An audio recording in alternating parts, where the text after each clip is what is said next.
বস্ত্র মলিন কেন মানুষ ধোয়ায় গালি দেয়, অথচ যে দেখো তার ঘরে বস্ত্র পরিপূর্ণ। বলছিলাম বাংলাদেশের ফুড সিকিউরিটি নিয়ে সমস্যার কথা। ফুড সেফটি নাই, খাবারে কীটনাশক, খাদ্যে ভেজাল। এই নিয়ে অনেকেই আমরা যারা এলিট শ্রেণী আছি বা আছেন বিভিন্ন টকশোতে কৃষকের দোষারোপ করেন। কৃষকরা না বুঝে কীটনাশক দেয়, কৃষকরা আজকে কীটনাশক দিল আজকেই আবার বাজারে নিয়ে আসতেছে, এরকম নানা কিছু। তাদের কোনো দোষ নাই, সব দোষ কৃষকের। ও যে আপনি দেখেন মাঠে বাস্তবতা কিরকম। বাংলাদেশের সিস্টেম, এই সিস্টেমে কৃষক যে আমাদের খাবার খাওয়াচ্ছে বা সে খাবার উৎপন্ন করতেছে বা আমরা যে এত কম টাকা খাইতে পারতেছি, এটার জন্য আল্লাহর কাছে হাজারো শুকরিয়া করা দরকার। বাংলাদেশের কোনো সিস্টেম নাই। খাবার, খাদ্য, সবজি উৎপাদন করে, মার্কেটিং করে, প্রসেসিং হয়, বাজারকরণ হয়, এটা নির্দিষ্ট কোনো পলিসি নাই। এই পলিসির জন্য আমাদের কোনো কাজ আছে কিনা, কোনো গভর্নমেন্টের কোনো প্রকল্প আছে কিনা আপনি কি দেখবেন না। বাংলাদেশে কারা সবজি উৎপন্ন করে, কারা খাদ্য উৎপন্ন করে, একদম নিরক্ষর মানুষ, একাডেমিক্যালি সার্টিফাইড না, যদি অনেক কিছু বোঝে তারা। 2 নম্বর, কারা এই প্রোডাক্টগুলা সোর্সিং করে, বিভিন্ন বাজার, বড় বাজারে নিয়ে যায়, তারাও সেম লুঙ্গি পরা, শার্ট পরা মানুষ, যারা কোনো প্রকার হচ্ছে আপনার একাডেমিক্যালি সার্টিফাইড ম্যাক্সিমাম ক্ষেত্রেই না, হয়তো মেট্রিক পাস সর্বোচ্চ ইন্টার পাবেন আপনি। ওরাই দেখে কৃষকের কাছ থেকে ভুট্টা, কৃষকের কাছে ধান, সবজি কিনতেছে, মার্কেটে ট্রাকে লোড করতেছে।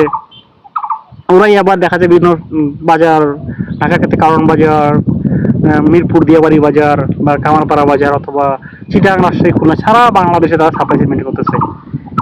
রাতের মধ্যে পাওয়া যাচ্ছে। আবার সকালে কারা বেচতেছে, ওই তারাই, তাদের মতো লোকেই, যাদেরকে আমার পড়াশোনা থেকে বের করে দিয়েছে, পড়াশোনা করতেছে না, বিভিন্ন চাপে হোক, পারিবারিক কারণে হোক। একটা কথা বলছিলাম যে ফ্রেন্ডস আর সেফ বাই আইডলার্স, অর্থাৎ ফ্রেন্ডসকে অলসরা, যারা পড়াশোনা করে নাই তারা রক্ষা করছে। আমাদের দেশেও এখনো সে অবস্থা। কারা কাজ করতেছে মূলত, তাদের অবস্থা কি? আমাদের এখনো পণ্যের কিন্তু নির্দিষ্ট কোনো দাম নাই। এই যে দাম না থাকার কারণ হচ্ছে আমরা এটা মূল্যায়ন করতেছি না। কৃষকরা যেহেতু বিভিন্নভাবে উৎপাদন করতেছে, এর ফলে তো অনেকগুলো ঘাটতি পড়ে যাচ্ছে।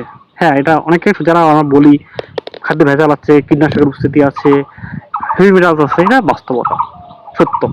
কিন্তু এদের কিভাবে ম্যানেজ করতে পারি, আমরা শুধু বলে গেলাম, কিন্তু আমরা কিভাবে এটা সমাধান করতে পারি সেই নিয়ে আমাদের পরিকল্পনা আছে কিনা। মানে যারা সরকারি জবে ঢোকেন, ঢোকার পর থেকে সবকিছু মুখে কুলুপ লেগে দেন, তারা সরকারের বিরুদ্ধে বলতে পারেন না, সিস্টেমের বিরুদ্ধে বলতে পারেন, কারণ সিস্টেম আসলে এটা বাস্তবতা, সিস্টেমের বিরুদ্ধে বলা খুবই কঠিন, আপনি সিস্টেমে থাকতে পারবেন না। আজকে স্বাধীনতার 52-53 বছর পরও বা এত বছর পরও কেন আমাদের দেশে এখন পর্যন্ত কোনো প্রোডাক্টের প্রাইসিং হলো না? ধান বিক্রি হচ্ছে রাইডে 700 টাকা। সেটা ধান কিভাবে উৎপাদন করা যায়, কতটা কষ্ট, এই বৃষ্টি, ঝড়, রোদ, রোদ নাই, হাতে বৃষ্টি হচ্ছে, মানুষ রাস্তায় ধান শুকাচ্ছে, মাঠ নাই, কোনো ড্রায়ার মেশিন নাই। আজকে যদি বৃষ্টি হয় ধানের দাম কমে যাবে, আজকে যদি বৃষ্টি হয় মরিচের দাম বেড়ে যাবে, আজকে যদি বৃষ্টি হয় ভুট্টার দাম কমে যাবে, রোদ হোক ভুট্টার দাম বাড়বে। তাহলে এতটা মানে কঠিন পরিস্থিতিতে কোন মানুষ, কোন শিক্ষিত মানুষ, কোন গ্রাজুয়েট চাকরি করে বলেন তো? কোন গ্রাজুয়েট এখানে এই পেশায় কাজ করতে পারবে? আমাদের একটা কৃষক যখন বীজ কিনতেছে, সে ফিক্স দামে বীজ কিনতেছে, সে কীটনাশক কিনে ফিক্স দামে কিনতেছে, সে আবার দেখা যায় লেবার কস্ট ফিক্স দিচ্ছে, কিন্তু সার দামের কোনো মূল্য নেই। মূল্য না থাকার কারণে আসলে তারা সে বাধ্য হচ্ছে। কীটনাশক মানুষ কেন কেনে? রোগ আসতেছে বারবার। যেন আপনার মধ্যে যদি সাদা মাছি আসে, এই ফিড আসে, আপনাকে অবশ্যই ইমিটা ভাটিয়ে দিতে হবে।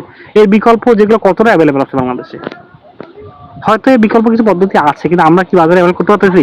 ওটা কৃষকের দোষ না, এটা আমাদের দোষ, যারা আমরা কৃষি মন্ত্রণালয়ে সাথে জড়িত, তারা কিন্তু কাজ করতেছি।